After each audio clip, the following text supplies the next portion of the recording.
चलिए शुरू करते हैं आज की क्लास। टॉपिक का नाम है, चैप्टर का नाम है एटम, है ना। चैप्टर का नाम है आपका एटम्स। एटम मतलब परमाणु। मॉडर्न फिजिक्स का ये दूसरा चैप्टर है। फोटोइलेक्ट्रिक इफेक्ट के बाद हम लोग चलते हैं एटम की ओर। और ये एटम के बारे में क्या क्या पढ़ना है वो सब जानने से पहले शुरुआत की बात करते हैं।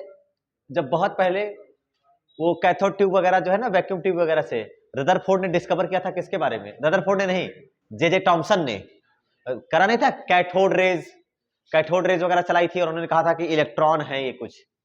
1897 की बात है। किसको डिस्कवर किया गया था? 1897 के टाइम्स में डिस्कवर हुआ था। जे टॉमसन ने किसको डिस्कवर कर रखा था? किसको? इलेक्ट्रॉन को। कहता नहीं, इलेक्ट्रॉन का डिस्कवर कौन है? इलेक्ट्रॉन की खोज किसने करी है? जे टॉमसन, है ना। इन्होंने करी थी 1897 में। लेकिन उस समय जे टॉमसन के सामने दिक्कत बहुत आ गई और ये तो पता कर लिया था कि इलेक्ट्रॉन निगेटिव है। इलेक्ट्रॉन के बारे में और क्या बता दिया था? कैसा है बताया था? इलेक्ट्रॉन अरे भाई वो पॉजिटिव प्लेट की तरफ भागा, तभी उसको क्या बोल दिया होगा उन्होंने? निगेटिव जैसा कुछ बोल दिया होगा बैटरी के टर्मिनल के हिसाब से। बोला कि इलेक्ट्रॉन निगेटिव होता है। कैथोड रेज है जो कि निगेटिव पार्टिकल से बनी होती हैं, इन्हें हम इलेक्ट्रॉन कहते हैं। इलेक्ट्रॉन के बारे में सब कुछ पता चल गया था।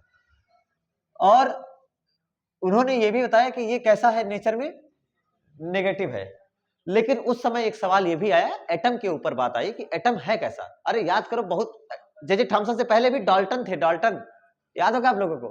जे थॉमसन से पहले डाल्टन थे और डाल्टन ने क्या बताया था कि एटम इंडिविजिबल है, अभाज्य है, परमाणु को और नहीं तोड़ा जा सकता। लेकिन उसके बाद जब तोड़ा गया तो जे थॉमसन वगैरह उसमें सबसे पहले आते हैं। डाल्टन के बाद वाले हैं ये सब, है कि नहीं है? तो इन्होंने सबने एटम को तोड़ना शुरू किया और बताया कि भाई एक निगेटिव पार्टिकल जैसा कुछ है। लेकिन दिक्कत यह आई कि एटम होता है न्यूट्रल। एटम क्या होता है? अरे जो परमाणु होता है वो विद्युत रूप से उदासीन होता है, नहीं होता है? तो एटम क्या होता है? न्यूट्रल होता है, उदासीन होता है। उदासीन का मतलब नेट चार्ज। नेट चार्ज कितना होता है? 0। तभी तो आप लोग उसको न्यूट्रल कहते हैं। ये जब बात है कि एटम न्यूट्रल होता है, उदासीन होता है, नेट चार्ज 0 होता है, तो इसका मतलब कहीं पॉजिटिव भी है। जितना निगेटिव है उतना ही पॉजिटिव भी है। तो बात आई कि कहीं पॉजिटिव भी है, और वो कहीं पॉजिटिव भी है, इसका आंसर कौन नहीं दे पाया सही से? J Thomson. उन्होंने वो पाम पुडिंग मॉडल बताया था, तरबूज वाला बताया था कि जो तरबूज के बीज है वो जैसे इलेक्ट्रॉन है, वो धंसे हैं, और जो लाल खाने वाला भाग है कि नहीं है, जो पल्प है खाने वाला, वो क्या चीज है? पॉजिटिव है। नाम नहीं बता पाए कुछ, बट उन्होंने बताया ऐसा कुछ होगा, ऐसा कुछ बताया। तो पॉजिटिव भी कहीं पर है, लेकिन उसकी अच्छी से एक्सप्लेनेशन दे नहीं पाए। बाहर से केवल इलेक्ट्रॉनों की एक्सप्लेनेशन दे पाए, और जे थॉमसन केवल यहीं तक सीमित रह गए। इसलिए पाम पुडिंग मॉडल 100% फेल कर दिया गया, पूरा रिजेक्ट। हाँ, ये बता दिया भाई तुमने इलेक्ट्रॉन के बारे में बताया, इसको मान करके उनको पढ़ा जाता है। और कहीं थॉमसन का मॉडल पढ़ाया जाता है? जे थॉमसन का मॉडल पढ़ाया जाता है? कभी नहीं। केवल क्या बताया? गलत है सब बताया है, बस एक चीज सही बताया। क्या है वो? इलेक्ट्रॉन निगेटिव है, इतना। पॉजिटिव के बारे में पूरा डेटा गलत, कैसा क्या होता है, इसलिए उसको फेल करके अब अगला मॉडल आता है थॉमसन के बाद। क्योंकि ये जो एटम है, ये एटम एकदम बाहर, एटम जो इलेक्ट्रॉन है केवल बाहर से है कि नहीं है? एटम जो भी है, उस एटम के समझो कि बस इनिशियल स्टेज में, एक समझो कि पहले, सबसे पहली संरचना में, स्ट्रक्चर में एंट्री करी गई ये जे थॉमसन द्वारा। तो सबसे पहले एटम को झांकने वाला, एटम के अंदर जानने वाला कौन था? एटम के अंदर झांकने वाला, जानने वाला, सबसे पहले डेटा देने वाले जे थॉमसन ही थे, जो इंटरनल स्ट्रक्चर के बारे में बताते हैं। लेकिन सही से नहीं बता पाते हैं, तो आगे जितने भी साइंटिस्ट आते हैं वो एटम के अंदर की स्ट्रक्चर बताते हैं, आंतरिक संरचना के बारे में। तो परमाणु की आंतरिक संरचना, यानी यहां टोटल आपको किसके बारे में पढ़ना है? इंटरनल। आगे किसके बारे में पढ़ना है पूरे लेक्चर में? Internal structure. अरे वो क्या बताया था उन्होंने? डाल्टन ने क्या बताया था? परमाणु टूटेगा या नहीं टूटेगा? नहीं टूट सकता, तो उसके हिसाब से अंदर जा नहीं सकते। लेकिन ये लोगों ने कोशिश करी, तो आगे जितने भी आ रहे हैं वो सब कहां जाएंगे? एटम के अंदर जाकर के बात करेंगे। और रदरफोर्ड, ये तो केवल एटम के अंदर थोड़ा सा जा पाए, पहला स्टेप। और किसको बता दिया? इलेक्ट्रॉन के बारे में। बस इसके आगे पॉजिटिव के बारे में कुछ बता ही नहीं पाए। तो हम लोग पढ़ने चल रहे हैं केवल किसके बारे में? About internal structure of atom. तो जो टॉपिक है वो एटम, वो है एटम तो है परमाणु, लेकिन परमाणु की आंतरिक संरचना के बारे में पूरा पढ़ाया जाएगा। उसके लिए सबसे पहला जो आपने मॉडल पढ़ा था, थॉमसन का मॉडल। किसका मॉडल? रिजेक्ट हुआ, केवल इलेक्ट्रॉन बताया, उसको हमने पढ़ा। उसके बाद आपको पढ़ा जाता है अगला रदरफोर्ड का मॉडल। किसका मॉडल? रदरफोर्ड का मॉडल। उसके बाद आपके पास आता है बोहर्स मॉडल। किसका मॉडल? Bohr's model. बोहर्स के बाद आता है आपका समरफील्ड का मॉडल। समरफील्ड के बाद आता है वेक्टर मॉडल। ये दोनों आपको पढ़ना ही नहीं है अभी, आपको केवल कितना पढ़ना है? रदरफोर्ड का मॉडल और बोहर्स का मॉडल। ये सब सोचो इंटरनल, और सबसे सही कौन? कोई सही नहीं है, कोई सही नहीं है, लेकिन सबसे सही जो है, सबसे लेटेस्ट जो होगा शायद वो सबसे सही ही होगा, इसलिए वेक्टर मॉडल सबसे सही माना जाता है। समरफील्ड वाला मॉडल भी बहुत सही है, थोड़ी थोड़ी गलतियां हैं सब में, है ना, बहुत ज्यादा गलतियां नहीं है। तो ये होता है, कोई सबसे सही इलेक्ट्रॉन के बारे में कोई सब कुछ बता ही नहीं सकता एकदम सही। तो शुरू करते हैं हम लोग किसके मॉडल को कर, रदरफोर्ड के एटॉमिक मॉडल को लेकर के शुरुआत करते हैं, है ना। और ये था आपका इंट्रोडक्शन कि इसमें क्या पढ़ना है पूरे overall. Internal structure of atom, परमाणु की आंतरिक संरचनाओं के बारे में ही पढ़ना है कि कौन है, कैसे है। रदरफोर्ड के पास क्या क्या डेटा ऑलरेडी अवेलेबल है। जब रदरफोर्ड स्टडी करने आए तो इनके पास क्या क्या चीजें ऑलरेडी अवेलेबल है, इनके क्या क्या पता है रदरफोर्ड को कि इलेक्ट्रॉन है और कैसा है, नेगेटिव, ये रदरफोर्ड को पता है। तो ये अपने दो चेले जिनके जो शिष्य थे गाइगर और मार्सडन, उनका नाम था, आपको नाम नहीं याद रखना है किसी का, गाइगर और मार्सडन, इनके दो स्टूडेंट थे और रदरफोर्ड, है ना। तो ये अपने बच्चों को, स्टूडेंट्स को थीसिस करा रहे हैं, पीएचडी करा रहे हैं कि लो पढ़ो और सॉल्व करो। तो उन्होंने क्या किया, एक्सपेरिमेंट किया, और एक्सपेरिमेंट किया जिसको आगे जाना जाता है रदरफोर्ड का अल्फा स्कैटरिंग एक्सपेरिमेंट। रदरफोर्ड का अल्फा स्कैटरिंग एक्सपेरिमेंट मतलब अल्फा प्रकीर्णन प्रयोग। अल्फा प्रकीर्णन, अब अल्फा सब लोग जानते होंगे, अल्फा के बारे में आप लोगों को पता है ना। अल्फा पार्टिकल क्या होता है बेटा? अल्फा पार्टिकल वो होता है जो कि +2e पॉजिटिव होता है, प्लस इलेक्ट्रॉन पे जितना चार्ज होता है उसका डबल, लेकिन पॉजिटिव अल्फा पार्टिकल, ठीक है। अल्फा पार्टिकल +2e पॉजिटिव होता है, उसके साथ साथ इसका जो मास होता है लगभग mass of alpha, mass of alpha approximate होता है 4 times of mass of proton. Proton के द्रव्यमान का आगे जानोगे अल्फा, अभी ये सब प्रोटॉन तो अभी जानते ही नहीं थे ना अभी लोग, हम लोग तो रदरफोर्ड ने अभी कहां बताया कुछ, लेकिन फिर भी अल्फा के बारे में जो हमें पहले से डेटा पता होना चाहिए वो ये बातें हैं कि अल्फा पर आवेश कितना होता है, +2e का आवेश होता है, और उसका द्रव्यमान कितना होता है, प्रोटॉन के द्रव्यमान का लगभग 4 गुना। तो ये वाला अल्फा स्कैटरिंग एक्सपेरिमेंट में अल्फा पार्टिकल यूज करा जाएगा। अब अल्फा पार्टिकल का सोर्स क्या हो सकता है, अगर हम बात करें इसके सोर्स के बारे में, तो सोर्स कोई भी जो रेडियो एक्टिव एलिमेंट होगा, रेडियो एक्टिव सब्सटेंस होगा, कोई भी रेडियो एक्टिव पदार्थ।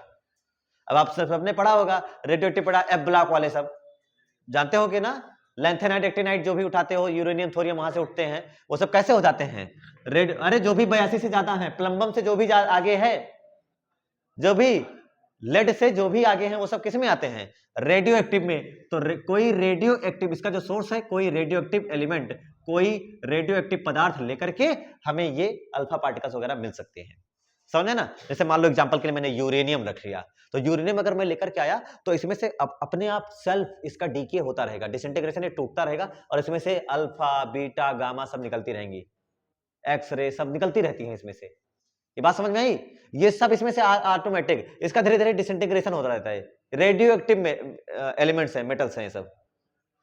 तो इसका सोर्स क्या हो सकता है, radio active element. Radio active element जैसे यूरेनियम हो जाएगा, थोरियम हो जाएगा, और पोलोनियम हो जाएगा, रेडियम हो जाएगा, ये सब इसके सब्सटेंस, ये सब इसके सोर्स हो सकते हैं, किसी को भी लिया जा सकता है।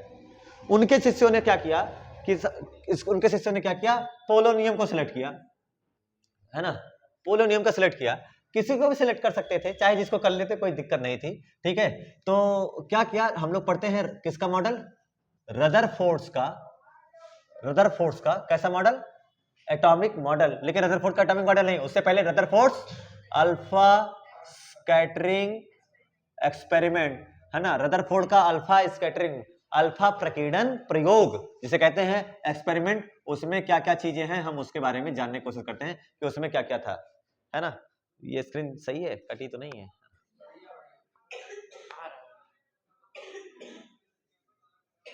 ठीक है। तो सबसे पहले हम लोग ये जानते हैं कि इसमें इसके सेटअप में क्या था, ऐसा याद करो। अभी इससे पहले आप लोगों ने हालवास और लेनार्ड का एक्सपेरिमेंट करा था, याद है सबको।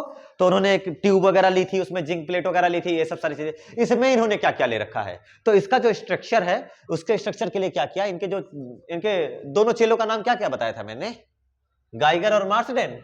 उन्होंने क्या किया कि एक रेडियो एक्टिव सोर्स लिया, क्या लिया, एक रेडियो एक्टिव सोर्स, लाइक मान लो पोलोनियम लिया, तो ये हो गया सोर्स, मैं लिखता हूं सही से लिखता हूं, स्रोत लिया, कोई रेडियो एक्टिव सोर्स लिया, ठीक है, सोर्स लिया, या फिर आप कहिए सर अल्फा पार्टिकल का सोर्स लिया उन्होंने।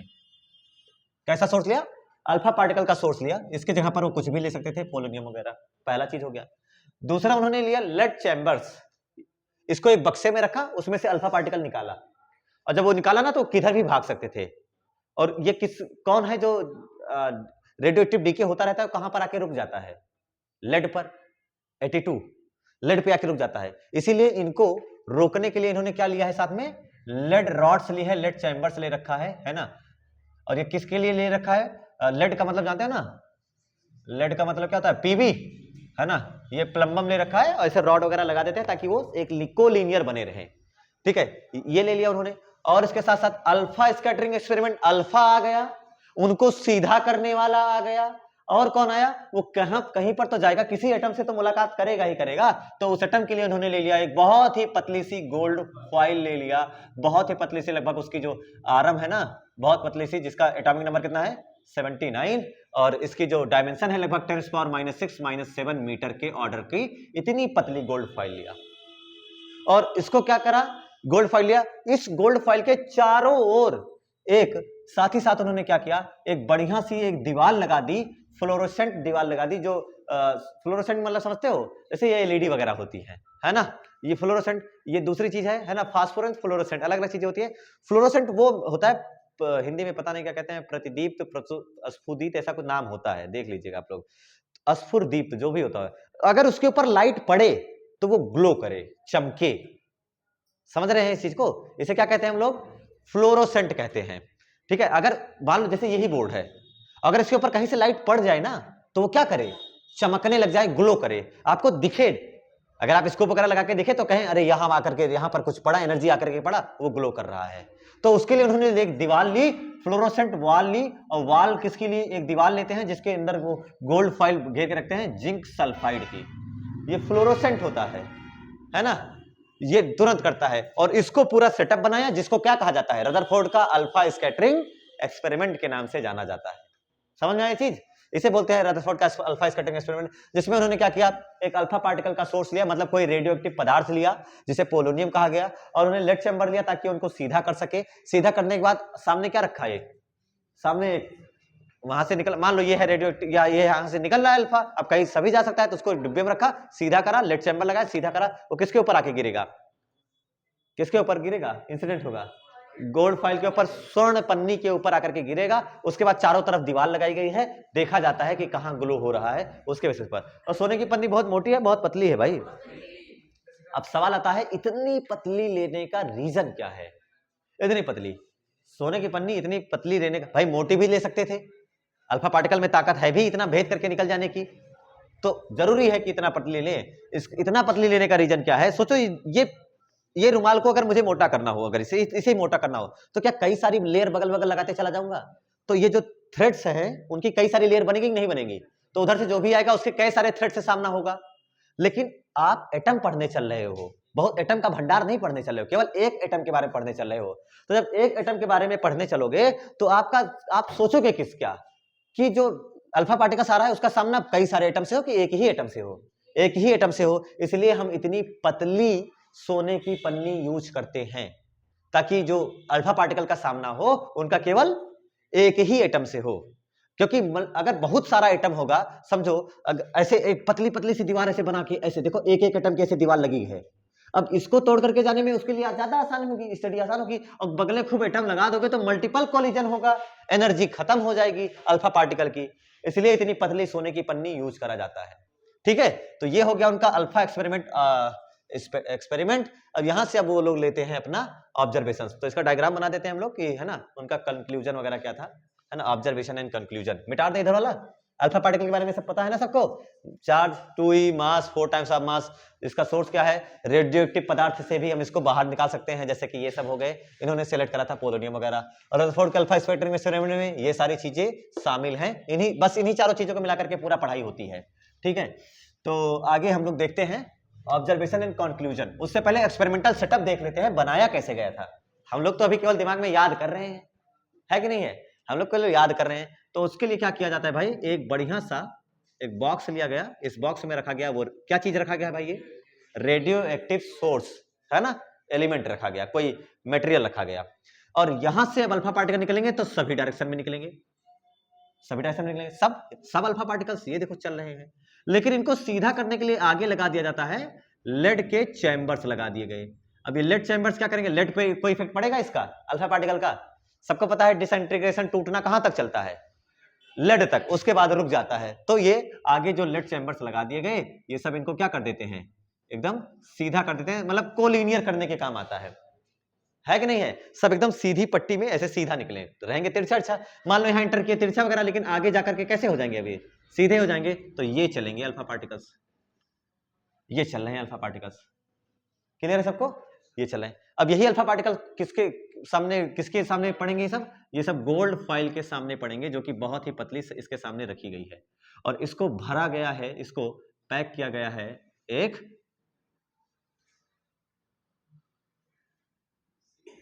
एक दीवार में, एक वॉल में, और इस वॉल का नाम है किससे बनी है भाई, ये जिंक सल्फाइड। ये हो गया आपका गोल्ड फॉइल, है कि नहीं है, सोने की पन्नी हो गई।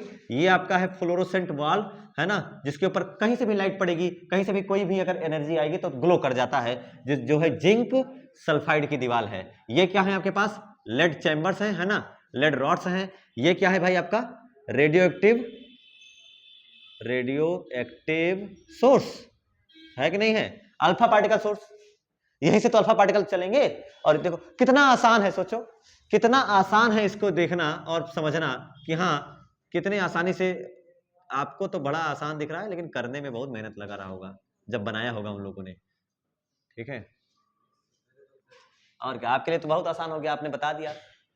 उन लोगों, असली मेहनत तो उन लोगों ने कर रखा था, वो बहुत पतली है।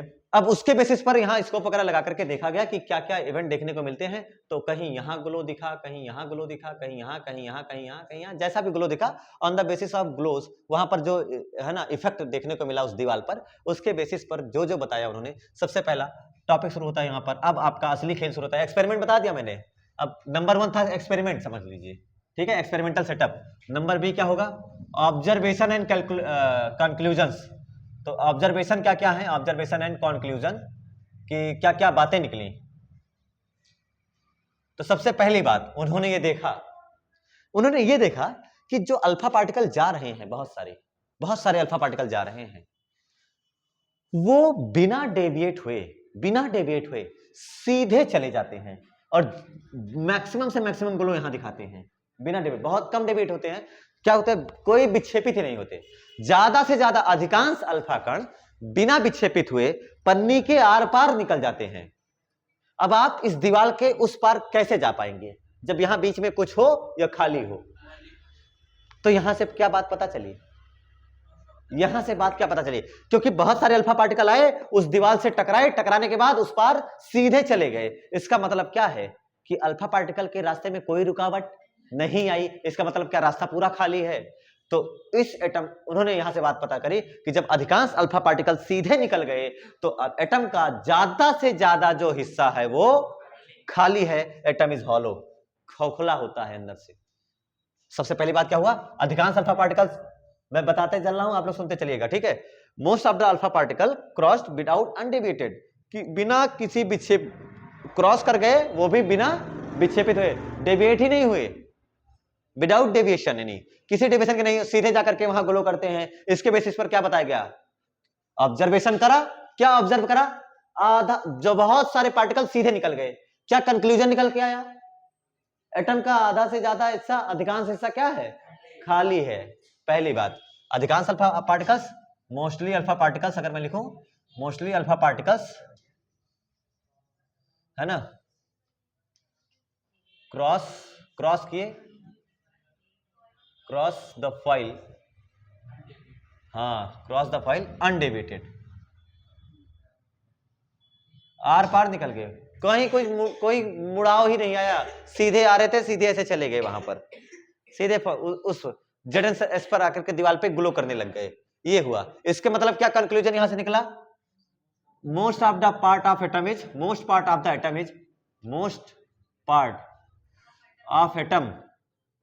एटम इज हॉलो, एटम अंदर से खोखला है। ये पहली ऑब्जर्वेशन, और पहली ऑब्जर्वेशन की वजह से पहली कंक्लूजन, पहला प्रेक्षण और पहला निष्कर्ष। ठीक है, ये बात समझ में आई। दूसरा उन्होंने देखा, दूसरी बात सुनिए, उन्होंने ये भी देखा कि कुछ अल्फा पार्टिकल डेविएट हो भी रहे हैं, लेकिन बहुत कुछ ही, बहुत कम ही, बहुत ज्यादा नहीं। बहुत ज्यादा कैसे जा रहे हैं, कोई फर्क नहीं पड़ा, बहुत ज्यादा एकदम सीधे गए, लेकिन कुछ डेविएट हो रहे हैं। उन्होंने देखा कुछ का डेविएशन जो है, देखिए उन्होंने क्या देखा कि जो, अगर मैं आपको डायग्राम बनाऊं दूसरा वाला भी, ठीक है, तो थोड़ी देर में अभी इधर आता हूं मैं, लेकिन चलो देख ही लो, तुम लोग जानते हो। यहां बीच वाला मैं छोड़ रहा हूं, ठीक है। जैसे मान लो ये एटम है, इस एटम में अल्फा पार्टिकल एंटर कर रहा है, ऐसा मानते हैं। ये एटम अगर ऐसे है तो ठीक है, ऐसे आ रहा है एटम, तो कुछ तो ऐसे चले गए भाई, ये वाले, ठीक है, कुछ तो ऐसे चले गए। लेकिन कुछ अल्फा पार्टिकल के साथ क्या हुआ कि वो देखा गया कि वो थोड़ा बहुत डेविएट हुए अपने ओरिजिनल पाथ से। यानी देखो, यहां सीधे आए, यहां ग्लो किए, यहां ग्लो किए, तो ठीक है, लेकिन कुछ को क्या देखा गया, यहां ग्लो कर रहे हैं, कुछ को देखा गया यहां ग्लो कर रहे हैं, कुछ को देखा गया यहां कर रहे हैं, और कुछ को देखा गया यहां कर रहे हैं। तो इसके बेसिस पर दिमाग लगाया कि ये कैसे हो सकता है, कौन है जो अल्फा पार्टिकल को डरा रहा है ना। कौन है जो अल्फा पार्टिकल को डेविएट करा रहा है भाई, ये सोचने वाली बात आई। तो दिमाग आया, अल्फा पार्टिकल का नेचर कैसा है, पॉजिटिव या नेगेटिव, पॉजिटिव।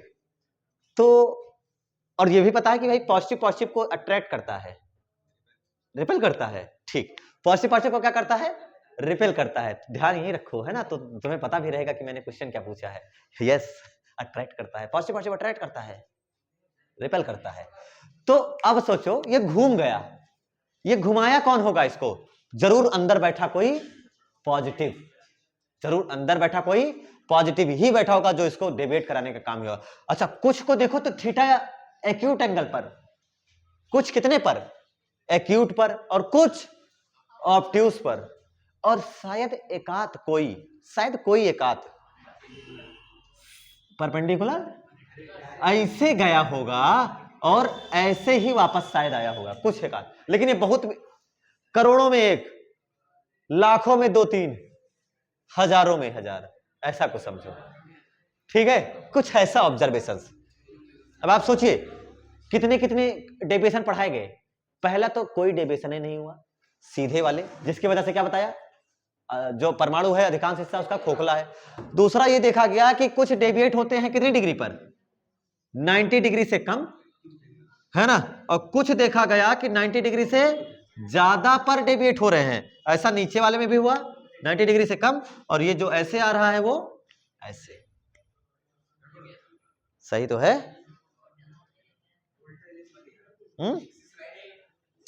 देखे जाओ, क्लियर है यहां तक, ये बात, ये कॉन्सेप्ट समझ में आया ना। कुछ 90, अरे देखो तो 90 डिग्री से कम है कि ज्यादा है, ये वाला, ये 90 डिग्री से कम, और ये वाला 90 डिग्री से ज्यादा। तो कुछ एक्यूट पर, कुछ ऑब्ट्यूस पर, कुछ न्यून कोण, कुछ अधिक कोण पर डेविएट होते हैं। और डेविएट करने की ताकत रखता कौन है, पॉजिटिव ही रखता है। यानी एटम के अंदर, पूरे एटम भर में नहीं, बल्कि एटम के अंदर कहीं सेंटर पर पूरा पूरा पॉजिटिव चार्ज रखा है।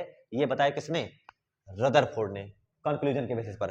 क्या देखा, कुछ अल्फा पार्टिकल, सम, कुछ अल्फा पार्टिकल कैसे, कितने डिबेट हुए, थीटा लेस देन 90 पर, कुछ डिबेट हुए थीटा ग्रेटर देन 90 पर, और कुछ कौन कितने पर, कुछ अल्फा, बहुत कोई एकात, थीटा इक्वल टू लगभग 180 डिग्री पर डिबेट होकर के लौटा। इन सब चीजों से समझ में आया, टच करके टक्कर मार के नहीं लौटा है, समझ में ना। तो यहां से उन्होंने बताया कि एटम का जो लगभग नहीं, पहला तो एटम आधा से ज्यादा खाली है, पूरा खोखला है। जब एटम का लगभग पूरा हिस्सा खोखला ही है तो पॉजिटिव चार्ज है कहां, ये सवाल आया। तो पॉजिटिव चार्ज बताया कहां गया, पॉजिटिव चार्ज कहीं बीच में सेंटर पर रखा है। उस सेंटर का, वो सेंटर कहीं थोड़ा बहुत नहीं बल्कि पूरा positive, whole positive charge contain करके बैठा हुआ है अंदर, जो कि अल्फा पार्टिकल को रिपेल करने का काम कर रहा है। दूर से जा रहा है तो नहीं कर पा रहा, लेकिन पास से जा रहा है तो रिपेल कर रहा है, प्रतिकर्षित कर रहा है, और इसके बिहाफ पर यह बताया जाता है कि अल्फा पार्टिकल पर कोई है जो अंदर प्लस ही है शायद जो फोर्स लगा रहा है। ये बात समझ में आई ना? और जो एकदम सीधे चला है, जो एकदम सीधे चला है, सोचो जो एकदम सेंटर की ओर चला ही होगा वो कैसे लौट आया? एकदम सीधे ही लौट आया होगा। ये भी एकदम क्लियर हो रहा है कि एकदम सीधे भी लौटा है। इसके बेसिस पर अब आधा से ज्यादा हिस्सा खाली है। एटम कैसा है? पहली ऊपर वाली एटम इज हॉलो, खोखला है। खोखला है तो वहां मास है कि नहीं है? नहीं है, वहां मास नहीं है। इसका मतलब है जो भी मास है वो लगभग से लगभग मास कहां पर बैठा होगा? सेंटर पर ही बैठा होगा। तो यहां से उन्होंने बताया कि होल पॉजिटिव चार्ज, पूरा का पूरा धनावेश, समस्त धनावेश और लगभग, देखो धनावेश तो समस्त, पूरा पॉजिटिव चार्ज, अगर 100 कूलम पॉजिटिव चार्ज होगा ना तो 100 का 100 कूलम कहां धंसा होगा? सेंटर पर। Whole positive charge and most of the mass, most of the mass, है ना, सेंटर्ड, इज सेंटर्ड, ये कहीं बिटवीन द एटम, या फिर क्या बोल सकते हैं, in the middle of the atom, atom के ठीक बीच में स्थित है। सारा का सारा धनावेश और सारा का सारा जो मास है, सारा का सारा नहीं, सॉरी, क्या लिखा है? मोस्टली, लगभग, अधिकांश। समझ में आ रहा है ना चीज को? समस्त धनावेश और लगभग समस्त द्रव्यमान केंद्र पर स्थित होता है। Is concentrated at centre, is concentrated at centre and this is called, इस सेंटर का नाम है, सॉरी, इस सेंटर का नाम रखा उन्होंने न्यूक्लियस। इस सेंटर का नाम क्या रखा? न्यूक्लियस। और गोल्डस्टीन थे जिन्होंने बताया था कि पॉजिटिव चार्ज का नाम प्रोटॉन रखा जाए, और इसलिए ये जो पॉजिटिव चार्ज इन्होंने डिस्कवर बता दिया कि पॉजिटिव चार्ज है कहां, लोकेशन एग्जैक्ट बता दिया। हमने टॉपिक का इंट्रोडक्शन में मैंने आपको क्या बताया था? हम किसके बारे में पढ़ने चल रहे हैं? इंटरनल स्ट्रक्चर के बारे में स्टडी करने चल रहे हैं, आंतरिक संरचनाओं के बारे में पढ़ने चल रहे हैं। उसी चीज को देख करके मैंने बताया कि देखो एटम के अंदर पहुंच गए, और उस एटम के अंदर के इस वाले हिस्से को जहां सारा पॉजिटिव चार्ज है, जहां लगभग सारा का सारा मास है, उस सेंटर का नाम क्या रखा गया है? न्यूक्लियस रखा गया है। उस सेंटर का नाम है न्यूक्लियस, और यही न्यूक्लियस ही वो चीज है जो लगभग सारा का सारा मास लेकर के बैठा है, और ये बना दिया गया न्यूक्लियस, जहां पर कौन बैठा है? सारा का सारा पॉजिटिव चार्ज। अब आप ध्यान से देखिए, जो इस पॉजिटिव के अल्फा मतलब पॉजिटिव या नेगेटिव? पॉजिटिव, और वो भी +2 ही, वो भी +2 ही होता है। तो यहां से इन्होंने बताया न्यूक्लियस के बारे में, न्यूक्लियस में ही सारा, कहीं और धरती पर पॉजिटिव चार्ज अलग अलग बिखरा नहीं पाएंगे। इलेक्ट्रॉन बिखरा हुआ पाएंगे, लेकिन प्रोटॉन बिखरा हुआ नहीं पाएंगे। इस पॉजिटिव चार्ज का नाम क्या रखा है? This positive charge is named as proton. इसलिए आप लोग याद करे होंगे प्रोटॉन की खोज किसने करी है? गोल्डस्टीन, कहीं कहीं लिखा मिलता है रदरफोर्ड। प्रोटॉन, अरे देखो उन्होंने नाम बताया था, ठीक है, बट डिस्कवरी असली रूप में तो डिस्कवरी इन्होंने ही करा ना। लिखा रहने दो, जैसे आइडिया दे देना उसके बाद डिस्कवर कर देना, वो अलग अलग चीज है ना। जैसे आइडिया दे देना कि पॉजिटिव का नाम प्रोटॉन रख दो, ये चीज, लेकिन करो ना, खोज के ना जाओ। तो इस वजह से डिबेट। और इन्होंने देखो एक्सपेरिमेंट में बताया किसने? सारा का सारा पॉजिटिव चार्ज एटम के सेंटर पर इकट्ठा रहता है, समस्त धनावेश और लगभग पूरा पूरा द्रव्यमान भी। और उस सेंटर का नाम क्या है? उस केंद्र का नाम रखा गया है न्यूक्लियस, और इस धनावेश का नाम क्या है? प्रोटॉन। धनावेश का नाम क्या है? प्रोटॉन। बाकी एक्सपेरिमेंट वगैरह कर करके, है ना। तो ये था ऑब्जर्वेशन और ये था कंक्लूजन। जैसे ये था, कहां था? ये था ऑब्जर्वेशन और ये था कंक्लूजन। अगली और चले, इसके आगे वाले पे चले और बताएं। दो ये मेन थी। अब आगे जो दो बता रहा हूं वो थ्योरी है, सुनिए वो थ्योरी। उन्होंने फिर अगला क्या किया? ऑब्जर्वेशन नंबर 3 में नेचर बदला। जरूरी है सोने की पन्नी ले सर, गरीब हैं हम तो चांदी से काम चलाएंगे, सस्ती है। अलग अलग समझ में आ गई बात? क्या चीज बदला जा रहा है? क्या चीज बदला जा रहा है? Nature of foil. जो फॉइल है, पन्नी है, उसकी प्रकृति बदली जा रही है। पन्नी की प्रकृति बदलने पर यह देखा गया कि ये जो स्कैटरिंग पार्टिकल्स का अमाउंट है ये भी कम ज्यादा हो रहा है। समझ रहे हैं इस चीज को? ये जो स्कैटरिंग पार्टिकल्स का अमाउंट है ये भी कम ज्यादा रहा, ये भी घट या बढ़ रहा है। तो इसका मतलब क्या होता है कि सबका अपना अपना अलग अलग मास और अपना अलग अलग पॉजिटिव चार्ज होता है। ये बात यहां से पता चली। तीसरी बात याद करिए, तीसरी बात क्या किया उन्होंने, अलग अलग डिफरेंट डिफरेंट क्या लिया उन्होंने, डिफरेंट डिफरेंट नेचर की फाइल लिया, सिल्वर लिया, आयरन लिया, कुछ भी लिया, डिफरेंट डिफरेंट नेचर के लिया। अब आप लोग सोच रहे सर हाइड्रोजन की चादर लगा देते, लिथियम की चादर लगा देते, लगा सकते थे भाई, कार्बन की चादर लगा देते, उस पे स्टडी, जरूरी था सोने की पन्नी लेना? तो सोचो, सोचने वाली बात है। क्वेश्चन पूछा जाता है कि क्यों ना हम हाइड्रोजन वगैरह रख लेते, यहां पर हाइड्रोजन एटम रख लेते, गोल्ड एटम रखना जरूरी था, हाइड्रोजन का एटम रख देते। तो आप सोचो हाइड्रोजन एटम बहुत हल्का है, बहुत भारी है, हाइड्रोजन एटम बहुत हल्का है ना, और प्रोटॉन, अरे ये alpha 4 times mass of proton, खत्म हो जाएगा यार वो रहेगा, उसकी हिम्मत रहेगी, हाइड्रोजन एटम टिक पाएंगे उस अल्फा पार्टिकल के सामने? 7.7 नेचुरल सोर्सेस से जो एनर्जी होती है ना अल्फा पार्टिकल की, 7.7 MeV होती है, 1.2 × 10⁻12 जूल होती है। सोचो खत्म कर देंगे, वो रहेंगे नहीं पे, वो खुद ही भाग जाएंगे, उड़ लेंगे, रखोगे वो खुद ही उड़ लेगा, क्या मतलब है? एनसीईआरटी का क्वेश्चन था जो मैंने तुमसे करवा दिया, ठीक है, उसमें था कि क्यों ना हम हाइड्रोजन एटम रख लेते। तो क्यों हाइड्रोजन एटम नहीं रखेंगे, उसका रीजन क्या है कि हाइड्रोजन एटम बहुत हल्का है, मास बहुत कम है। अरे जो आ रहा है जिससे टक्कर करवा रहे हो, कुछ तो इसको थोड़ा बहुत वैल्यू दो, इसलिए 79 रखा गया, आरएम रखा गया। तीसरी ऑब्जर्वेशन क्लियर है सबको? What do we know about third observation? तीसरा प्रेक्षण क्या चीज है? तीसरा ऑब्जर्वेशन क्या है? अगर हम अलग अलग प्रकृति की पन्नियां रखते हैं, पदार्थ बदलते जाते हैं, तो स्कैटरिंग अमाउंट अलग अलग होता है, जिससे ये पता चलता है कि सेंटर पे जो चार्ज होता है अलग अलग मटेरियल के लिए, अलग अलग एलिमेंट के लिए क्या अलग अलग होता है?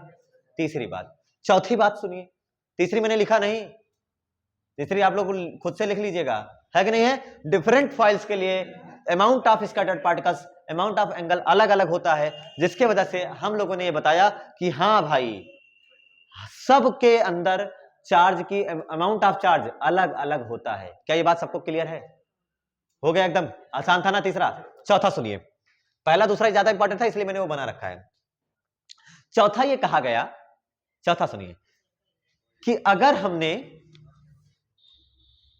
ये देखा कि जितना अल्फा पार्टिकल क्लोज आ रहा है, जितना अल्फा पार्टिकल क्लोज आ रहा है, सोचो ध्यान से, जितना दूर जा रहा है क्या वो अनडिविएटेड जा रहा है बिना विचलित हुए, और जितना नजदीक आ रहा है उतना ही ज्यादा डेविएट हो रहा है या नहीं?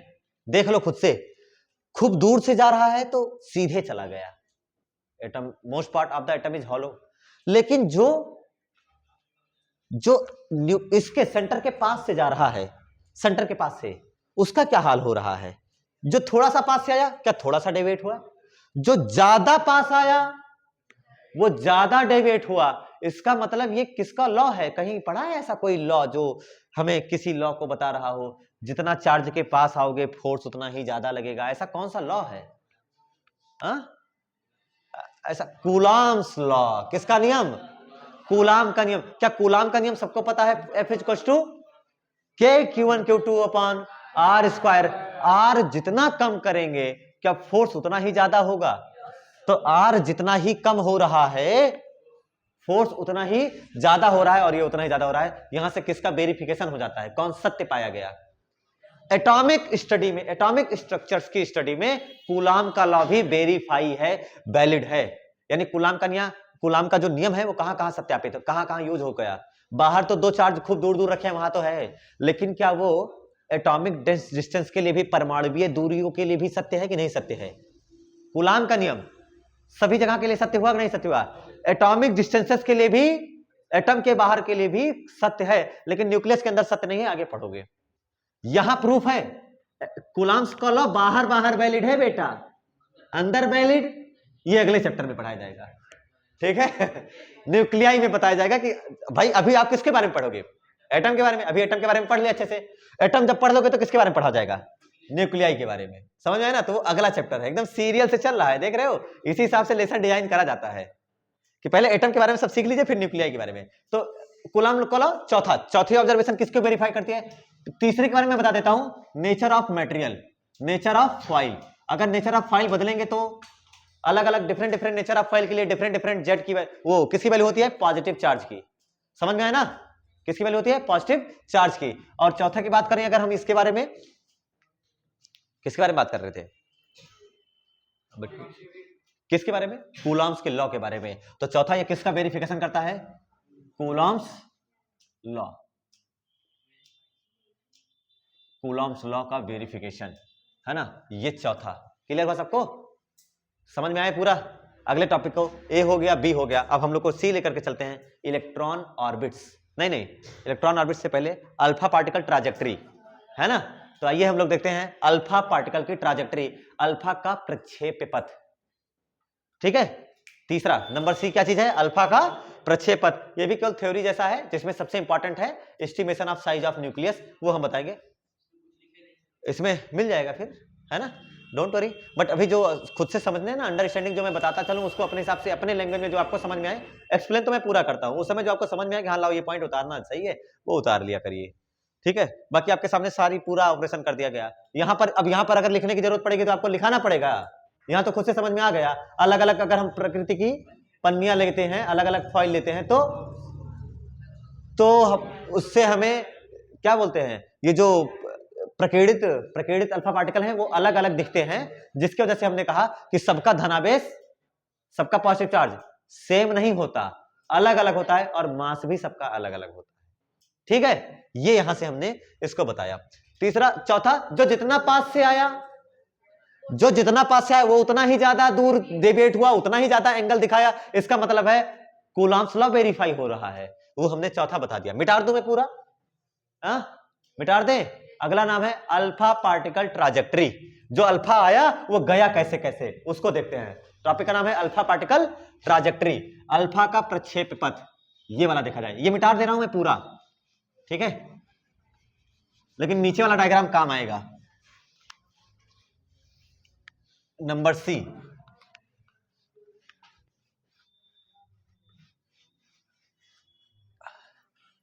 देखो अल्फा पार्टिकल ट्राजेक्टरी में सबसे पहला जो आपको पढ़ना है, मैं लिख भी देता हूं, see alpha particles trajectory, alpha का प्रक्षेप्य पथ, हेडिंग पड़ गया। इसके बारे में सबसे पहला हम लोग सीखते हैं, जो इसके बेसिक पहले जो हमें फंडामेंटल्स जानने हैं, इसमें क्या क्या पढ़ना है। तो अल्फा पार्टिकल ट्राजेक्टरी में अल्फा गया कैसे, तो आपको एक तो दिख रहा होगा, बताओ आप, तो आपको एक एंगल दिख रहा है क्या? दिख रहा है ना, एक एंगल तो दिख ही रहा होगा कि किस एंगल पे मुड़ गया, किस एंगल पर घूम गया। एक डेटा आपके पास ये हो जाएगा। दूसरा एक और डेटा है, कितना दूर से जा रहा है और कितना पास से आ रहा है, क्या एक डेटा ये भी है? टोटल कितने डेटा हो गए? 2। जो ये डिस्टेंस है ना, ध्यान से देखिएगा, एक ये वाली डिस्टेंस, ये वाली न्यूक्लियस के सेंटर से, न्यूक्लियस के सेंटर से अल्फा पार्टिकल ये जो चल रहे हैं ना, अल्फा पार्टिकल जो चल रहे हैं, इनका जो इनिशियल वेक्टर की डायरेक्शन है, वेलोसिटी जो है ना, प्रारंभिक वेग सदिश, लिख भी देता हूं मैं, इनिशियल वेलोसिटी वेक्टर, प्रारंभिक वेग सदिश। और दूसरा क्या चीज है, ये किसकी डायरेक्शन हो गई? ये क्या हो गया? न्यूक्लियस का सेंटर। दोनों चीजें यहां से देखिएगा, यानी नाभिक का केंद्र, न्यूक्लियस का सेंटर, ये हो गया न्यूक्लियस का सेंटर। इनके जो बीच की परपेंडिकुलर डिस्टेंस होती है ना, इनके बीच की परपेंडिकुलर डिस्टेंस, उसका नाम रखा गया है बी, जिसे बोलते हैं इंपैक्ट पैरामीटर। इंपैक्ट पैरामीटर जिसे बोलते हैं प्राचल वगैरह बोलते होंगे, ठीक है, संघट्ट प्राचल शायद बोलते हैं। इंपैक्ट पैरामीटर, उसका नाम क्या है? संघट्ट प्राचल। संघट्ट मतलब टक्कर वाला प्राचल, कि अगर ये प्राचल क्या चीज है? प्राचल मतलब वो चलने वाला। बी जितना कम होगा, संघट्ट उतनी ही ज्यादा होने के चांसेस हैं। बी जितना ज्यादा होगा, इंपैक्ट उसके साथ है, इसका इस पे इंपैक्ट उतना ही कम होगा कि नहीं होगा, इसलिए इसका नाम रखा गया है इंपैक्ट पैरामीटर। इंपैक्ट का मतलब असर, बी जितना कम होगा, इसके ऊपर असर उतना ही ज्यादा होगा, यह होता है बी, जिसे बोलते हैं इंपैक्ट पैरामीटर। तो सबसे पहली चीज इसमें हमें पता होनी चाहिए, the distance between initial velocity vector and the center of nucleus is known as impact parameter, जिसको किस लेटर से लिखा गया? संघट्ट प्राचल। किस अक्षर से लिखा गया? बी। अब आप लोग हिंदी वाले डिफिनेशन में बताऊं मैं तो क्या लिखा जाएगा इसमें? नाभिक के केंद्र से, नाभिक के केंद्र से अल्फा पार्टिकल के प्रारंभिक वेग सदिश के बीच की लंबवत दूरी, ये कैसे अल्फा पार्टिकल ऐसे ही तो आ रहा है कि नहीं है? तो ये क्या हो गया अल्फा पार्टिकल का प्रारंभिक वेग सदिश, इनिशियल वेलोसिटी वेक्टर हो गया। और ये क्या हो गया न्यूक्लियस का सेंटर। इनके बीच की जो लंबवत दूरी है ना उसका नाम क्या है? संघट्ट प्राचल, इंपैक्ट पैरामीटर के नाम से जाना जाता है। Impact parameter is the perpendicular distance between किसके बीच बीच? Centre of nucleus and initial velocity vector. ये हो गया आपका। समझ में आया बी के बारे में? बी क्या चीज है? बी कौन सी राशि है? पता चला क्या चीज है बी? क्या किसे कहते हैं बी? बी क्या है? सेंटर से डिस्टेंस, सेंटर से डिस्टेंस, वो भी परपेंडिकुलर, तिरछी मिर्ची डिस्टेंस नहीं। अगला हम लोग देखते हैं इसमें, तो यहां पर आपको मैं लिख देता हूं, उन टर्मिनोलॉजीज को लिखते हुए चलता हूं, है ना? लिखा, यही सब लिखा है तुम लोगों ने। B is the impact parameter.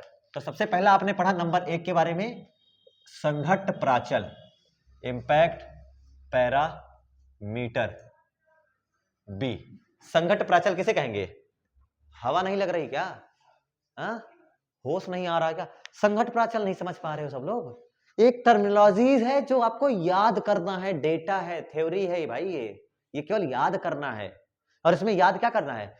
Centre से आने की परपेंडिकुलर डिस्टेंस है कि नहीं है? ये अगर आपका सेंटर है तो ऐसे आ रहा है, ये डिस्टेंस क्या कहलाएगी? इंपैक्ट पैरामीटर, संघट्ट प्राचल। जितना कम होगा उतना ही तगड़ी संघट्ट होगी, जितना ज्यादा होगा ये। दूसरा देखो, दूसरा आता है स्कैटरिंग एंगल या एंगल ऑफ स्कैटर। ठीक है, स्कैटरिंग एंगल, ध्यान से देखो, आ तो सीधे रहा था, आ तो सीधे रहा था, लेकिन जैसे उधर पहुंचा क्या डेविएट होना शुरू हुआ? डेविएट होना शुरू हुआ नहीं हुआ? आ तो सीधे रहा था, लेकिन जैसे यहां पहुंचा क्या डेविएट हुआ नहीं हुआ? तो इस एंगल का नाम है थीटा। इसको कहते हैं स्कैटरिंग एंगल, प्रक्षेप्य कोण या प्रकीर्णन कोण। अरे स्कैटरिंग एक्सपेरिमेंट है ना, बिखरा कि नहीं बिखरा? तो प्रक्षेप्य कोण बोलेंगे या तो प्रकीर्णन कोण। इसे एंगल ऑफ स्कैटरिंग कहा जाता है, यही तो कहीं लिखा है ना? इसे बोलते हैं हम लोग angle of scattering, scattering angle, जिसको लिखा गया है कितने डिग्री से? थीटा डिग्री से। दोनों बातें क्लियर हो गई सबको? अल्फा पार्टिकल ट्राजेक्टरी में दो बातें हमें पहले से पता होनी चाहिए, पहला इंपैक्ट पैरामीटर, दूसरा एंगल ऑफ स्कैटरिंग। और ये इसकी डेफिनेशन कैसे बताएंगे? तो प्रारंभिक दिशा से जितना डिग्री विक्षेप आता है, जितना डिग्री विचलित होता है, उसे कहते हैं प्रकीर्णन कोण, है कि नहीं है? प्रारंभिक से, इनिशियल से कितना डेविएट होता है उसे क्या कहते हैं? प्रकीर्णन कोण। अब अगर मेरा एक सवाल है, अगर बी ज्यादा होगा तो थीटा कम होगा या ज्यादा होगा? बी ज्यादा होगा तो थीटा, और अगर बी कम होगा तो थीटा। ये बात सबको क्लियर है ना? इसलिए बी और थीटा में रिलेशन दिया जाता है तीसरा, ये दिया जाता है B proportional cot theta by 2। ये है रिलेशन। कैसे बी और थीटा आपस में रिलेट करते हैं उसका बताने का तरीका क्या है? B proportional cot theta by 2 कि ये हो जाता है जैसे जैसे थीटा का मान, देखो सबको पता है ना टैन की वैल्यूज, टैन की वैल्यू पता है? साइन 0.0, 0, फिर √3, फिर 1, फिर 1 बाई, उल्टा हो गया, और इनफाइनाइट। क्या टैन की वैल्यू धीरे धीरे बढ़ रही है? थीटा बढ़ने पर टैन की वैल्यू, अगर आप बी बढ़ाएंगे, अगर आप बी बढ़ाएंगे तो बी बढ़ाने के दौरान आपका थीटा तो धीरे धीरे कम होता जाएगा। और थीटा कम करने का तरीका क्या है? टैन थीटा रख लोगे तो गलत हो जाएगा, ठीक है? इसलिए यहां पर किसको लगाया गया है? Cot theta. कॉट थीटा में इसका उल्टा चलेगा, उल्टा ही तो चलेगा, कि वैसे ऐसे चलेगा, उल्टा ही चलेगा, वापस वो उस हिसाब से चलेगा। इसलिए यहां पर B proportional cot theta by 2, क्योंकि बी और थीटा में इनवर्सनली रिलेशनल है, इसलिए बी प्रोपोर्शनल टैन थीटा नहीं लिखा गया। बी बढ़ाने पर टैन थीटा बढ़ेगा नहीं है, बी बढ़ाने पर थीटा कम हो रहा है, इसलिए टैन थीटा के बजाय किसको रखा गया है? कॉट थीटा को, ठीक है? अगर बी 0 हो गया बेटा, तो अगर बी 0 हो गया, सेंटर के सामने आ गया, तो सोचो, अगर बी 0 हो गया, संघट्ट प्राचल, इंपैक्ट पैरामीटर खत्म कर दिया आपने, एकदम इसी पर चला दिया सेंटर पे, तो थीटा कितना होगा? बी 0 समझो ध्यान से, बी जीरो, तो आप लोग लिखो 0 equal to cot theta by 2। Cot कितने का वैल्यू 0 होता है 90, तो आपका हो जाएगा 90 equal to sorry cot 90 equal to cot theta by 2। Cot से कॉट गया, थीटा इक्वल टू कितना डिग्री हो गया 180। सबको पता है जो सब सीधे जाएगा, सीधे वापस आएगा। क्या यहाँ से प्रूफ होता दिख रहा है? मतलब ये सही है गलत है? सही। अब तुम गलत कहेगा कैसे? तो कहेगा भी तो गलत कैसे? मैं भी नहीं कह सकता, हमारी भी नहीं है लिमिट। चलिए तीसरा क्लियर हुआ सबको? अरे तीसरा क्लियर हुआ बेटा। चौथा देखते हैं। चौथा कहता है कि कितने अल्फा पार्टिकल स्कैटर हुए और कितने एंगल पर। सब लोग मुझे बताइए 180 पर स्कैटर होने वाला बहुत ज्यादा है या बहुत कम है? 180 पर स्कैटर होने वाला बहुत बहुत कम है, और 00 पर लगभग बहुत कम स्कैटर होने वाला क्या बहुत ज्यादा है? इसके लिए ग्राफ दिया जाता है, एक ग्राफ दिया जाता है। ये एंगल के बीच में थीटा, कितने थीटा पर स्कैटर हो रहा है, और ये number of particles scatter at theta angle, है ना। तो यहां लेकर के चलते हम लोग 20-20 डिग्री का, 20, 40, 60, 80 और आगे बना लेता हूं मैं। कितना आएगा 100 और 120 और बहुत बहुत बीच में है सब, है ना। अब जगह नहीं है तो बना दिया मैंने। और इधर हम लिख सकते हैं 10 पार्टिकल, 10 की घाते 2, 10 की घाते 3, ये 10 पावर 4, 10 पावर 5 और ऐसे बना लेते हैं 10 पावर 6, 10 पावर 7, जिससे बना लो, बनाना चाहो बना सकते हो। ये देखा गया कि 20 डिग्री और लगभग 0 डिग्री पर स्कैटर होने वाले, बताओ बहुत ज्यादा मिलेंगे बहुत कम? बहुत ज्यादा। और 180 पर डिबेट होने वाले बहुत कम। इसलिए उसका जो ग्राफ दिया जाता है वो कुछ ऐसा दिया जाता है। ग्राफ याद रहेगा? क्या ग्राफ एकदम सही बता रहा है कि नहीं बता रहा है? ग्राफ क्या बता रहा है कि सर 180 डिग्री पर डिबेट होने वाले बहुत कम है, सबसे कम है, लेकिन सब 20 डिग्री और 20 डिग्री से कम डिबेट होने वाले बहुत ज्यादा हैं। सोचो कितनी मेहनत करके उन लोगों ने सब लिखा था, कितनी मेहनत करके। आप लोग ऐसे हवा हवा में लिख ले रहे हो, उनकी मेहनत। अगला पचवा बताएं, पचवा अरे बना लो। इसमें एक फार्मूला दे देते हैं, है ना। अब बच्चे कहेंगे सर हर जगह फार्मूला, बट वो फार्मूला आप ना भी याद रखोगे तो काम चल जाएगा। केवल ग्राफ पूछा जाता है, ग्राफ याद रखना है, ठीक है। फार्मूला पूछा जाएगा तो वो भी नहीं लिख सकते, वो लिखना चाहो तो n theta equal to 1 upon sine raise to power 4 theta by 2। ये होता है number of scattered alpha particle. जैसे वहां कॉट थीटा चलता था तो वहां हो जाएगा कॉसेक की पावर 4 थीटा बाई 2, उल्टा ही होगा, ठीक है। थीटा जितना ज्यादा होगा नंबर ऑफ अल्फा पार्टिकल उतना ही कम होगा। हाँ साइन की पावर 4 है, वहां कोई पावर नहीं है, यहाँ पावर है, ठीक। आप ये नहीं भी याद रखेंगे चल जाएगा बेटा, डोंट वरी। अब सबसे मोस्ट इंपॉर्टेंट है इसमें, आप सुनिए, अब सबसे इंपॉर्टेंट है नाभिक के आकार का आकलन। और फिर मैं लेकर आऊंगा आपको ऑब्जर्वेशन 2 पर जो उन्होंने बताया था। नंबर 5 है, इसी में ही नाम क्या है, नाभिक के आकार का आकलन, estimation of size of nucleus. Nucleus के साइज का थोड़ा सा आकलन करते हैं, ठीक है। लिखते हैं पांचवा, एस्टिमेशन ऑफ साइज ऑफ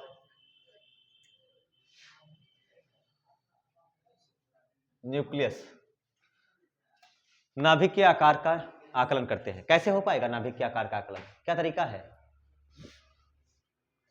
एक अंधेरा कमरा दे दिया जाए, है ना, एक अंधेरा कमरा दे दिया जाए और आपको कोई ज्योमेट्री दे दिया जाए, ट्रायंगल, स्फीयर या कोई भी दे दिया जाए, तो अगर उसके हिसाब से जो है ना, अगर आपको उसका साइज का एस्टिमेट करके बताना हो और कमरे में अंधेरा है, तो क्या तरीका है? अगर देखो डायरेक्ट ऐसे लाइट हो तो आप देख के बता सकते हैं कि सर ये तो ट्रायंगल है, ये तो स्फीयर है, गोला है। लेकिन अगर हमें अंधेरा होगा तो क्या हम उसको टच करके बता सकते हैं? लेकिन उसके लिए वहां तक पहुंचना पड़ेगा। तो अगर अल्फा पार्टिकल ट्रैजेक्टरी से अगर इसके साइज का एस्टिमेशन करना है तो क्या अल्फा को यहां तक पहुंचना कि ये कितने में फैला है, इसको बताने के लिए हमें कम से कम यहां तक तो आना पड़ेगा ना, आना पड़ेगा नहीं आना पड़ेगा? लेकिन यहां तक आना पॉसिबल असंभव है। अगर यहां तक आ जाएगा ना तो इतना तगड़ा चार्ज है, ये खींच लेगा, अंदर पहुंच जाएगा। लेकिन ये पॉजिटिव है, और ये भी कैसा है? पॉजिटिव। इलेक्ट्रॉन के लिए पॉसिबल है, इलेक्ट्रॉन अंदर जा सकता है। तो इसका मतलब है बहुत हद तक नहीं जा सकते अंदर, एकदम उसको जाकर के टच नहीं कर सकते, लेकिन हाँ थोड़ा दूर तो रह सकते हैं, नहीं रह सकते, यहां तक तो पहुंच सकते हैं। तो यहां तक उसको भेजा जाएगा, अल्फा पार्टिकल को भेजा जाएगा। जो मैक्सिमम से मैक्सिमम काइनेटिक एनर्जी वाले अल्फा पार्टिकल है ना, उनको प्रोजेक्ट किया जाता है कि जाओ वहां तक, और वहां से टकरा करके वापस लौटते हैं। उसी को कहते हैं हम लोग distance of closest approach, estimation distance of closest approach. क्या बोलता, यहां आना है, यहां, ठीक है। ये चीज हम लोग देखते हैं। तो estimation of size of nucleus में अगर मैं न्यूक्लियस बनाऊं तो सबसे पहले न्यूक्लियस के बारे में बता दूं। क्या सारा का सारा पॉजिटिव चार्ज यहीं पर है? सारा का सारा पॉजिटिव चार्ज कहां पर है? सेंटर पर। अब सेंटर पे सारा पॉजिटिव चार्ज है, जो कि सबने बताया ना, इलेक्ट्रॉन पे कितना चार्ज होता है? नेगेटिव। और एटम कैसा होता है? न्यूट्रल। एटम तो उदासीन होता है ना, एटम विद्युत रूप से उदासीन होता है, तो एटम न्यूट्रल है। तो जितना इलेक्ट्रॉन का टोटल चार्ज है ना, उतना अकेले किसका चार्ज है? न्यूक्लियस का। उसको रिप्रेजेंट करने का तरीका क्या है कि उसको रिप्रेजेंट करने का तरीका है कि अंदर प्लस है ना, तो ई प्लस जितना है, लेकिन भाई बाहर अगर 10 इलेक्ट्रॉन है तो अंदर कितने प्रोटॉन है? 10 प्रोटॉन है। उसको लिखा जाता है Ze से। अंदर के पॉजिटिव चार्ज को लिखने का तरीका क्या है? अंदर के पॉजिटिव चार्ज को लिखने का तरीका हमेशा याद रखिएगा, प्लस Ze। ये होता है नाभिक के आवेश को लिखने का तरीका, जहां पर Z क्या है? Z है नंबर ऑफ प्रोटॉन। Z क्या है? नंबर ऑफ प्रोटॉन, प्रोटॉनों की संख्या है। और जो जिसे आप लोग कहेंगे आगे चल करके एटॉमिक नंबर, परमाणु संख्या। प्लस Ze में Z क्या है? प्रोटॉनों की संख्या, जिसे आप परमाणु क्रमांक, एटॉमिक नंबर के नाम से जानेंगे, जानते भी हैं, है ना। ये चीज हो गया आपके लिए, मिटा दो इसको, ठीक है। ये आपके लिए थोड़ी बहुत जरूरी था। अब देखो 3 14 लगभग 3 आता है। और एक और चीज बता दें आप लोगों को, थोड़ा दिमाग में याद आ रहा है, साइज को लेकर के, estimation of size of nucleus ना, estimation of size of nucleus के बारे में तो बात हो रही है। तो इसके लिए जो डेटा है हमें याद रखना है। क्या हुआ? हाँ, तो जो और डेटा दिमाग में याद आ गया, मैंने कहा कि लाओ बता देते हैं आपको। वो क्या चीज था? वो ये था कि जो उन्होंने बताया कि कौन चीज है ये, इसे क्या बताया उन्होंने? न्यूक्लियस। इसे बोला गया नाभिक। इसका जो डायमेंशन बताया, लगभग ऑर्डर बताया उन्होंने, 10⁻⁻14 मीटर। याद करते हुए चलना है। न्यूक्लियस का जो लगभग ऑर्डर है कितना है? 10⁻14 मीटर। एटम इससे बड़ा होगा या इससे छोटा होगा? एटम इससे, ये न्यूक्लियस और एटम, क्या एटम का रेडियस इससे ज्यादा होना चाहिए? तो एटम का रेडियस ज्यादा होना चाहिए, तो पावर ज्यादा होगी या कम होगी? कम होगी। तो जो ये किसके बारे में है बेटा? न्यूक्लियस के बारे में। लेकिन जो एटम के बारे में बात होगी ना, एटम के लगभग 10⁻⁻10 मीटर। एटम के बारे में लगभग कितना? 10⁻⁻10। एटम का रेडियस लगभग इस ऑर्डर में चलता है, और न्यूक्लियस का ऑर्डर इस ऑर्डर। रेशियो कितना आएगा?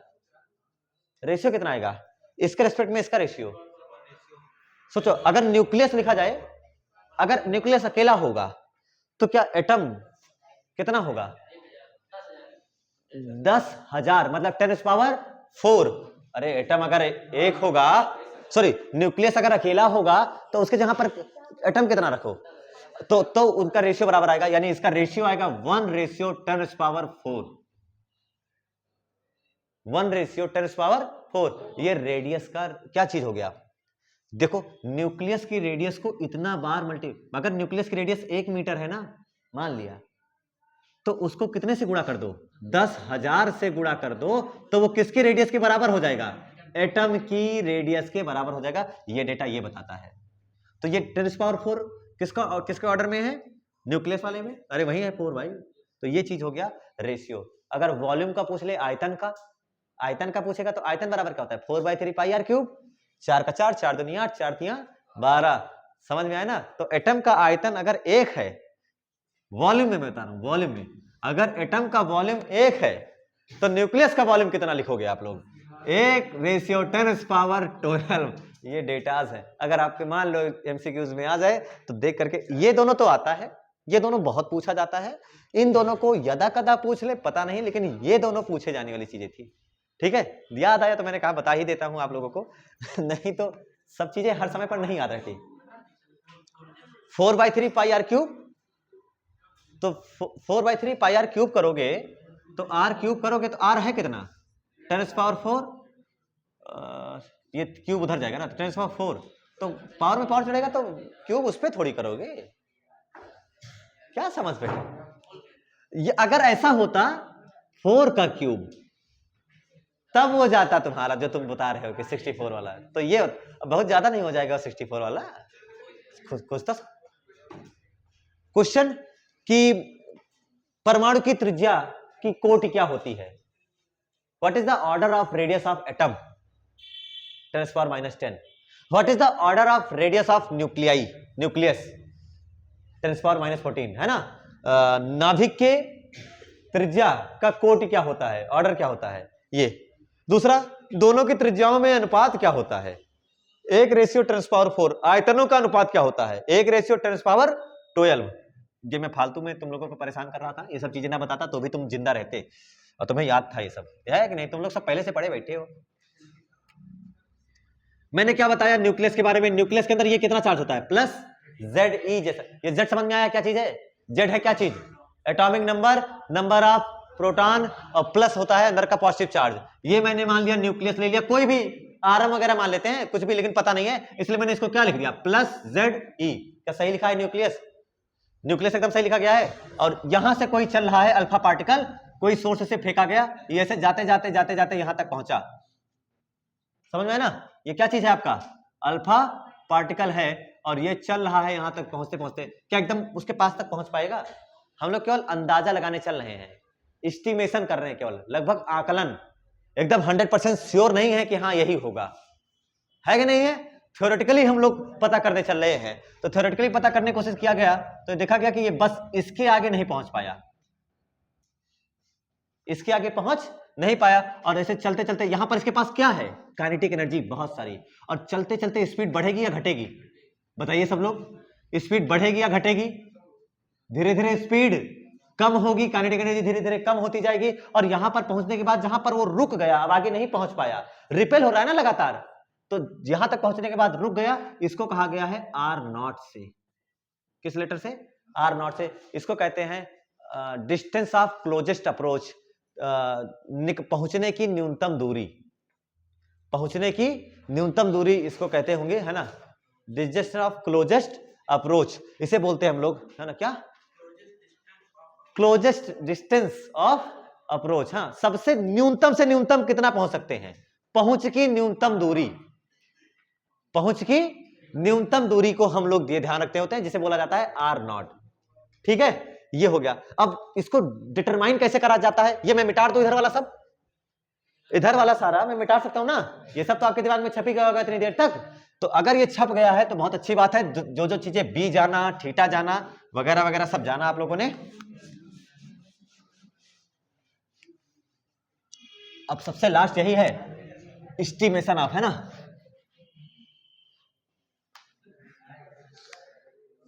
देखो क्या तरीका है बताने का।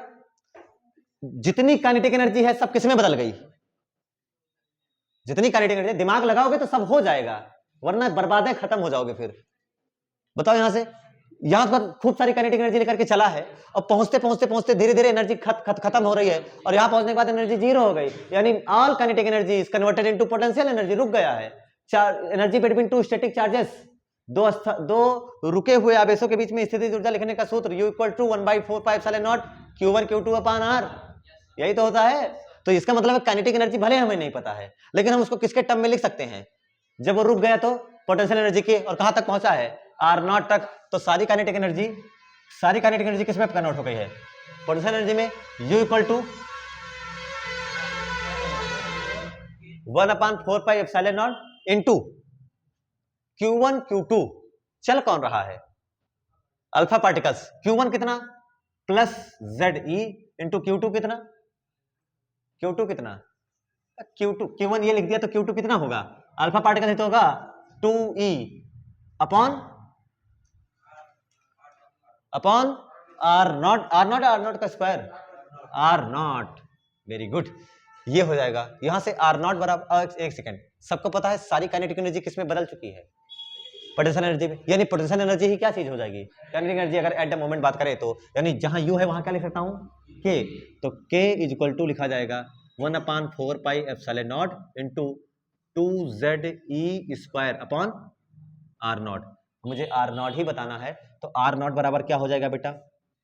1/4πε0 इंटू 2ZE² अपॉन K हो जाएगा। ये तो हो गया हमारे लिए R0 की वैल्यू। लेकिन अभी हमें ऑर्डर वगैरह कुछ, इसमें सब चीज कांस्टेंट है नहीं है। 1/4πε0 कांस्टेंट, 2E के बारे में क्या ख्याल है? तो जो नेचुरल सोर्सेस होते हैं ना, नेचुरल सोर्सेस, प्राकृतिक स्रोत, नेचुरल सोर्सेस, उनसे जो अल्फा पार्टिकल निकलते हैं उनकी जो काइनेटिक एनर्जी लिखी जाती है वो लगभग 7.7 मिलियन इलेक्ट्रॉन वोल्ट के ऑर्डर में होती है। लगभग इतना, 7.7 मिलियन इलेक्ट्रॉन वोल्ट।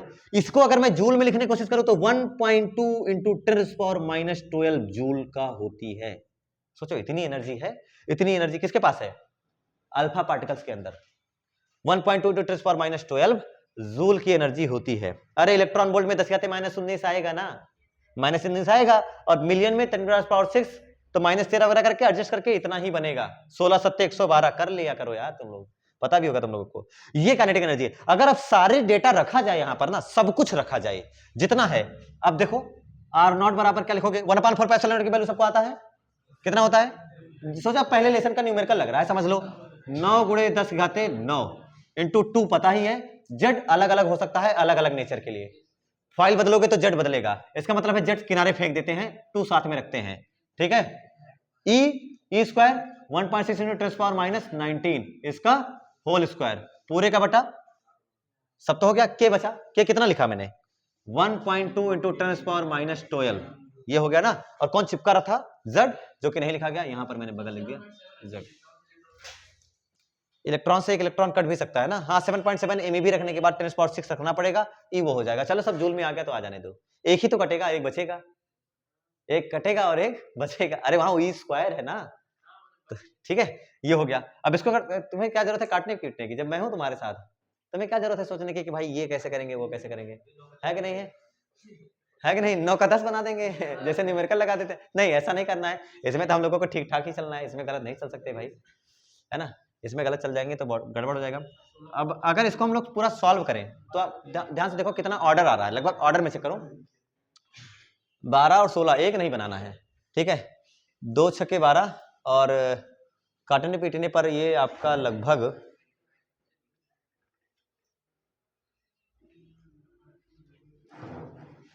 लगभग 3.84 इंटू 10⁻16, ठीक है। ये आपको डेटा याद रखना है। 3.84 इंटू 10⁻16, बगल कौन है साथ में? Into Z। समझ में है ना? ये लगभग R0 आया। अब Z उन्होंने जानबूझ के कौन सा फाइल ले रखा था, कौन से पन्नी? गोल्ड। क्या Z की वैल्यू 79? लगभग 80 ना। Z की वैल्यू 79 यहां रखेंगे तो रख के सॉल्व करते हैं। Z for gold file, for gold RM Z equal to 79। अब आपका R0 कितना आएगा? 3.84 इंटू 10⁻16 इंटू 79। अब आपके पास R0 कितना आ जाएगा? 3.03 इंटू 10⁻14 मीटर आ गया लगभग। सोचो, ये आ गया लगभग डिस्टेंस ऑफ क्लोजेस्ट अप्रोच, है ना। मतलब कितना दूर है, -14। अच्छा, इससे पहले भी थोड़ी देर पहले मैंने आपको एक बात बताई थी, याद करो, है ना। थोड़ी देर पहले आपको क्या बताई थी कि जो न्यूक्लियस का ऑर्डर होता है लगभग कितना होता है न्यूक्लियस का? 10⁻14। क्या लगभग वहीं तक पहुंचे हम लोग जो भी थोड़ी देर पहले डायरेक्ट मैंने आपको बता दिया था? क्या वो प्रूफ भी हो गया? उसके साइज का लगभग अंदाजा भी आ गया। लगभग इतना मीटर आया कि नहीं आया? लगभग इतना मीटर होता है, ये आया आकलन। क्या ये R0 है कि नहीं है? R0 है। क्या, मेरा एक सवाल है, क्या जो नाभिक की त्रिज्या है इससे ज्यादा होनी चाहिए या इससे कम होनी चाहिए? नाभिक त्रिज्या, रेडियस ऑफ न्यूक्लियस, इससे ज्यादा हो या इससे कम हो? बताओ यार जल्दी से। तुम्हारे सामने बना हुआ है डायग्राम, इतना तो देख करके हर कोई बता सकता है कि हाँ न्यूक्लियस की रेडियस इससे ज्यादा होनी चाहिए, इससे कम होनी चाहिए? इससे कम। अबे R0 तो ये देखो, क्या ये इतनी है हमारी रेडियस ऑफ न्यूक्लियस? उससे भी R0 ज्यादा ही दिख रहा है। इसका मतलब है जो एक्चुअल रेडियस ऑफ न्यूक्लियस होती है इससे भी कम होती है, 10⁻14 से भी कम हो सकती है। समझ में आया ना? यानी अगर एक्सपेरिमेंटली अगर ऑब्जर्व करा गया है ना, सब सही तो लिखा गया है, हाँ सब सही लिखा गया है। चलो ये इतना क्लियर है सबको? यानी मैं अगर लिखूं radius of nucleus, radius of nucleus, नाभिक की जो त्रिज्या है शुड लेस देन किससे? आर नॉट, नाभिक की त्रिज्या इस आर नॉट से भी कम होनी चाहिए, इससे ज्यादा नहीं हो सकती है ना? और एक्सपेरिमेंटली ये लिखा गया है कि गोल्ड का जो, ये सोचो इतना सब तो मेहनत करके हमने ज्ञात किया, थ्योरी वगैरह लगा करके, है ना? एक्सपेरिमेंटली ये ऑब्जर्व करा गया कि जो गोल्ड फॉइल है, अच्छा गोल्ड फॉइल के क्लोजेस्ट अप्रोच है ना, लेकिन गोल्ड फॉइल की जो रेडियस है, त्रिज्या, वो देखा गया कि R of gold equal to लिखा जाता है बेटा लगभग 6.9 इंटू 10⁻⁻15 मीटर। आप देखिए ध्यान से, लगभग 6 वगैरह करके लिखा मिल जाएगा, कहीं कहीं नहीं 7 करके लिखा मिल जाएगा, घबराना नहीं। ये आती है एक्सपेरिमेंटल ऑब्जर्वेशन से। ये किससे है? बिगेट बाई एक्सपेरिमेंटल ऑब्जर्वेशन, एक्सपेरिमेंट करके हमने, ऑब्जर्वेशन से हमने, है ना, प्रयोग करके हमने नाभिक का त्रिज्या कितनी पाई है सोने की नाभिक की त्रिज्या 6.9 इंटू 10⁻⁻15 मीटर पाई है। और जो अभी हमने आपसे पढ़ाया था कि 10⁻14 साइज है, एक्चुअल साइज है या केवल ऑर्डर है? ऑर्डर है, कोटि है, वो वाकई में सही में आकार नहीं है। तो अगर आप लोग केवल 10⁻14 याद करके चले जाओगे तो बेकार हो जाओगे। इसलिए नाभिक के आकार की मापने के लिए फर्मी यूज करा जाता है। फर्मी किस लिए? फर्मियान बोलते हैं, फर्मी F 10⁻15 किसके लिए यूज करते हैं हम लोग? न्यूक्लियस के साइज के लिए ही यूज किया जाता है। ये इतना डेटा था आपके लिए, किसके लिए? Estimation of size of nucleus. ठीक है, इतना उतारो। चलिए आज के लिए इतना ही, है ना? नोट्स बनाते रहिए, रिवीजन करते रहिए। धन्यवाद।